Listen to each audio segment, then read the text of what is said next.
বাবা জিনিসটা কি আসলে জানতাম না বা বুঝতাম না। বুঝতে চেষ্টাও করিনি কখনো। বাবা কি বা কিরকম, বাবাকে কি করতে হয়, কতটুকু মূল্যায়ন করতে হয়, কতটুকু সম্মান করতে হয়, জিনিসটা বুঝতে পারিনি। বাবা আমাদের জন্য কতটুকু কি করেছে এতটুকু কখনো ভেবেও দেখিনি। আমার প্রতি যে বাবার কতটুকু ফিলিংস তা আমি কখনো ভাবিনি। জানেন, সেটা আমার মতন অনেকে আছে। যখন আমি একটি সন্তানের বাবা হলাম, তখন আমি বুঝতে শুরু করলাম বাবা আসলে কি, বাবা কাকে বলে, বাবা কেন সন্তানের জন্য কি করে, কতটুকু করে। আমি যখনই নিজে একজন সন্তানের বাবা হলাম, তখন বাবার ফিলিংসটুকু আমি বুঝতে পারলাম। তাই তখন থেকে আমি বাবাকে মিস করা শুরু করছি। সত্যি, আসলে একজন বাবার মূল্য কখনো পরিশোধিত নয়। বাবার মূল্য অমূল্যহীন। বাবার মূল্য কখনো দেওয়া যায় না, যাবে না। বাবা আপনার জন্য দিন রাত অক্লান্ত পরিশ্রম করে, দিন রাত অক্লান্ত স্বপ্ন দেখে আপনাকে নিয়ে, আপনার সুন্দর একটি ভবিষ্যতের জন্য, আপনার সুন্দর একটি চিন্তাভাবনার জন্য। এই জিনিসটা আমি আগে কখনো বুঝতে পারিনি, এখন যতটুকু বুঝতে পারেছি। আমার মতো এরকম হাজারো ছেলে আছে যে বাবাকে মূল্যায়ন করে না বা করতে চায় না। সে তখনই বাবার চিন্তাধারা তার মাঝে আসে যখনই সে একটি সন্তানের বাবা হয়। তাই আসুন, দিন থাকতে দিনের মূল্য দিই, সময় থাকতে সময়ের মূল্য দিই। বাবা পৃথিবীতে বেঁচে থাকতে বাবাকে কিছু আদর যত্ন করি, বাবার প্রাপ্য সম্মানটুকু বাবাকে দিই। বাবা জীবিত থাকতে বাবার খোঁজ খবরটুকু নেই।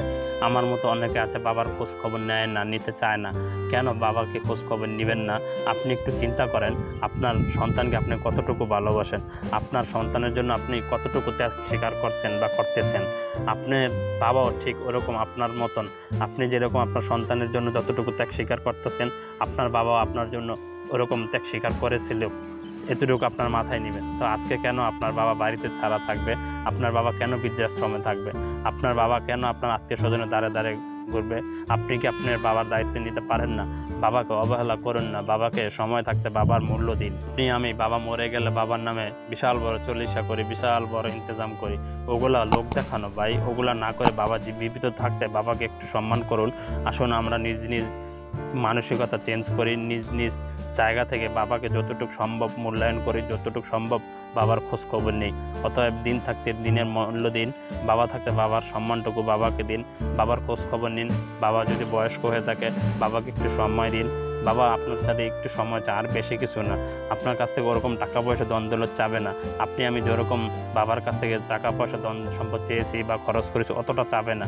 আপনি শুধু তাকে একটু সময় দিন, একটু তার মূল্য দিন, তার কথাগুলো একটু শুনুন, সে কী বলতে চায় সেই কথাগুলো শুনুন। প্রিয় ভিউয়ার্স, যদি ভিডিওটি ভালো লাগে অবশ্যই লাইক কমেন্ট শেয়ার করতে ভুলবেন না। আমাদের পেজটিতে নতুন হয়ে থাকলে পেজটি ফলো দিয়ে পাশে থাকুন। আর যদি ইউটিউব চ্যানেল থেকে দেখে থাকেন, ইউটিউব চ্যানেলটি সাবস্ক্রাইব করে আমাদের পাশে থাকুন। দেখা হবে পরবর্তী কোনো নতুন এক ভিডিওতে।